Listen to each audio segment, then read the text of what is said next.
Robert Aiken. Aiken.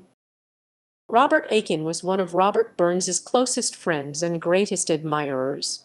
He was born in 1739 in Ayr. His father, John Aiken, was a sea captain who owned his own ships, and his mother was Sarah Dalrymple, distantly related to the Dalrymples of Stair. He became a writer or lawyer in Ayr and was referred to by Burns as Orator Bob in his poem The Kirk's Alarm. Robert was famous for the power, beauty, and quality of his oratory, as his nickname infers. Life and character. Robert was a prosperous and convivial individual, small in stature and rotund. He married Janet Hunter on 25 March 1771. She died on 17 October 1815 and is buried with her husband, who died aged 78 in 1807, in the Old Kirk graveyard, Ayr. He was a cousin to the Earl of Glencairn and, as stated, had links with the Dalrymple family of Stair. As stated, Robert was famous for his powers of oratory, and Burns gave him the nickname Orator Bob in the Kirk's Alarm. Aiken was a member of the committee of the Ayr Library Society, which allowed subscribers access to the latest books published. As an officer of the society, he was one of those who burned Thomas Paine's works under government orders.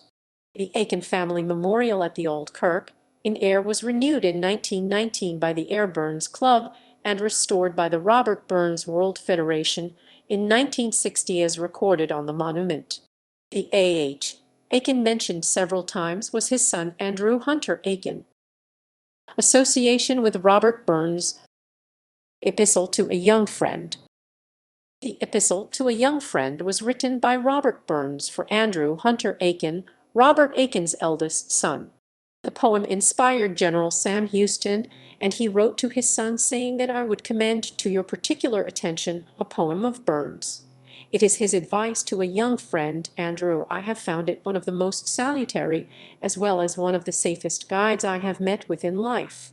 Andrew's eldest son, Peter, owned the original holograph of Burns's The Cotter's Saturday Night and chaired the 1859 Robert Burns celebrations in Bristol. Robert Aiken and Burns's marriage to Jean Armour. James Armour went to Robert Aiken on the 15 April 1786 in order to try and annul the irregular but valid marriage of Jean Armour and Robert Burns. James probably did not approach a lawyer in Mauchline, as Gavin Hamilton and his partner and brother were new liched, and James was a staunch old liched. Some reports suggest that the marriage paper was held by Robert Aiken. However, the earliest records state that it was in the possession of Jean Armour herself. It is said that to appease Jean's father he cut the names of the couple from the marriage document, although this would probably not have altered the situation in the eyes of the law. Burns wrote to Gavin Hamilton regarding the incident, saying, I must consult you, first opportunity, on the propriety of sending my quondam friend, Mr. Aiken, a copy. If he is now reconciled to my character as an honest man, I would do it with all my soul, but I would not be beholden to the noblest being ever God created, if he imagined me to be a rascal. The letter does not suggest any lasting bad feeling between Burns and Aiken, only a hope that Aiken did not think ill of him under the circumstances, and remains his friend. Robert's grandson published a book of memorials to Robert Burns in which he refuted any breakdown of his grandfather's friendship with Burns and refuted the accusations of his connivance with James Armour over the marriage doc.